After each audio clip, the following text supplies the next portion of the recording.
Jangan pernah membuang air perasan atau air cucian beras jika rezeki Anda tidak ingin semakin seret dan semakin sempit. Kenapa harus beras? Ada apa dengan air cucian beras?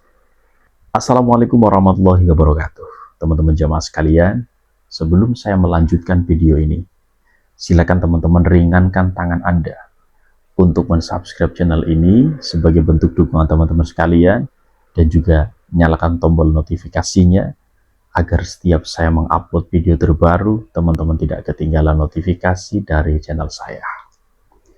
Teman-teman jamaah, setiap pagi kita akan memasak nasi. Otomatis kita mengolah beras, kita cuci dulu. Namun terkadang air cucian beras kita menganggapnya itu adalah air kotor.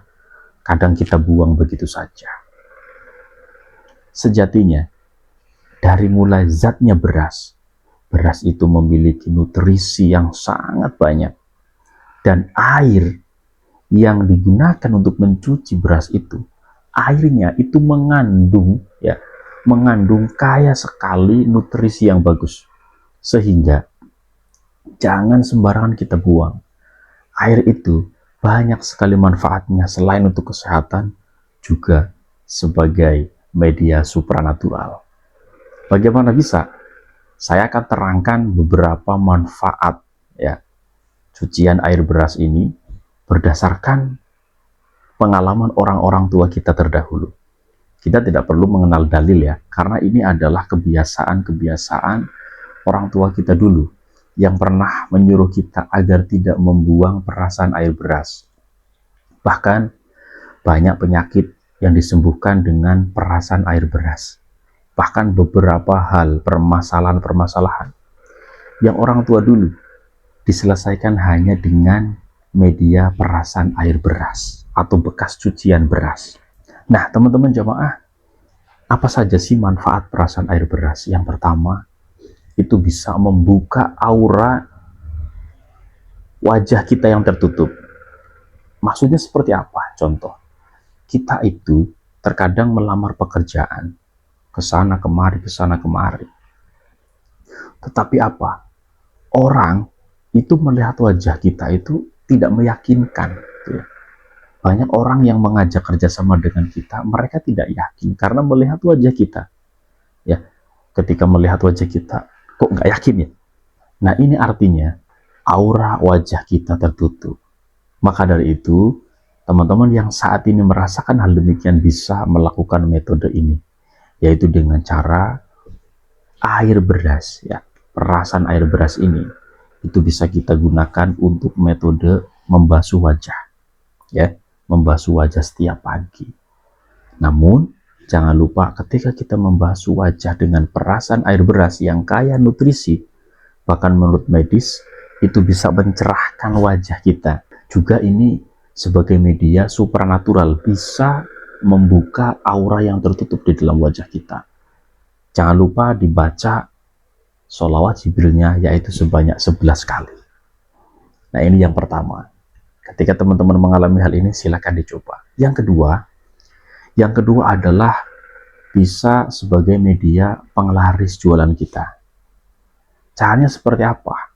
Teman-teman, siapkan wadah atau ember kosong. Kemudian tuangkan air perasan beras itu ke dalam wadah atau ember yang tadi sudah kita siapkan.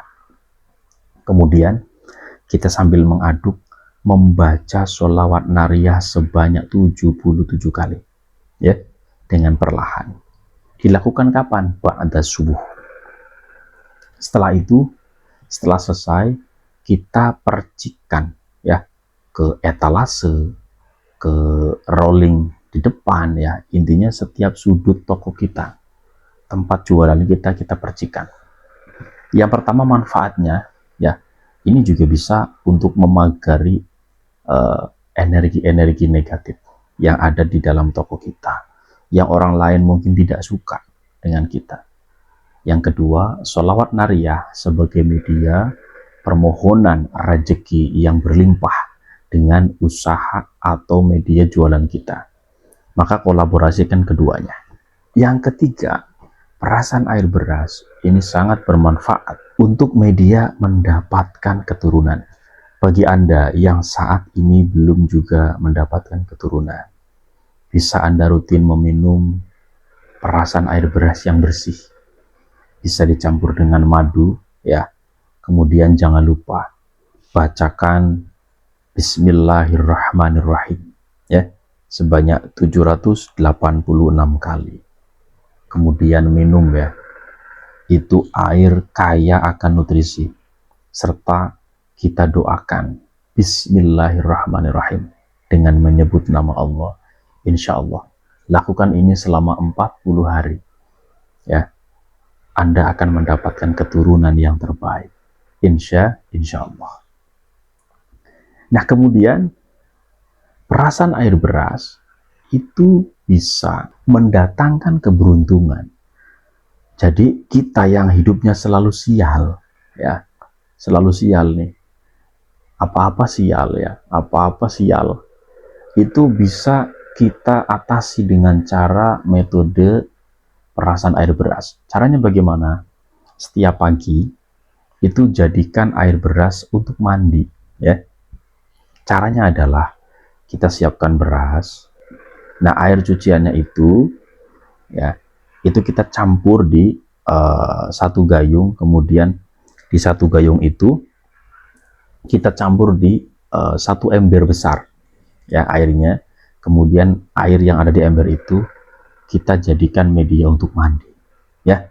Insya Allah aura daripada air perasan beras ini bisa mendatangkan keberuntungan di dalam hidup kita. Jangan lupa, ya, sebelum mandi kita membaca sholawat, ya, sholawat Jibril saja 11 kali. Kemudian intinya apa, ya, kita niat buang sial, itu, ya, buang sial, tetapi kita tidak musyrik, ya.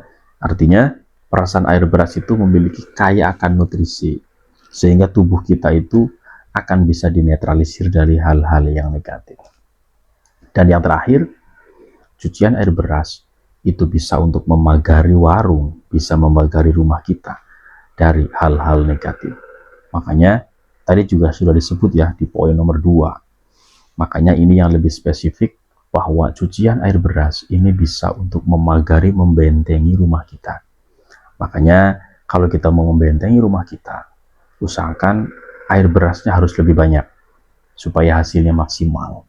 Itu bisa kita siram atau bisa kita percikan di setiap sudut rumah kita atau di setiap sudut toko kita, ya. Itu bisa untuk memagari semua. Ini airnya harus lebih banyak, ya, kalau memang kita niat untuk pagar. Nggak cuma dipercikan sajalah, lebih maksimal lagi kita siram, ya, ya, kita guyur semuanya untuk membentengi rumah kita atau toko kita. Nah, teman-teman jamaah, itu adalah beberapa manfaat daripada perasan air beras yang selama ini kita anggap sebagai barang kotor. Ternyata dia memiliki kaya akan nutrisi, kemudian bisa menetralisir hal-hal negatif, serta bisa membuka aura positif di dalam tubuh kita. Nah, mudah-mudahan setelah Anda menonton channel ini, Anda bisa melakukan hal ini, ya, untuk terapi, ya, untuk terapi membuka aura, untuk terapi sebagai penglaris jualan, untuk terapi mendapatkan keturunan, ya, keberuntungan, serta untuk terapi memagari rumah Anda. Insya Allah, teman-teman semua, apa yang menjadi permasalahan di dalam hidup kita, Allah akan mudahkan semuanya. Yang penting, jangan lupa berzikir dan bersolawat setiap kali kita melakukan terapi ini. Insya Allah semuanya dimudahkan, ya. Mudah-mudahan video ini bermanfaat bagi kita semua. Hadanallahu wa iyyakum ajma'in. Wassalamualaikum warahmatullahi wabarakatuh.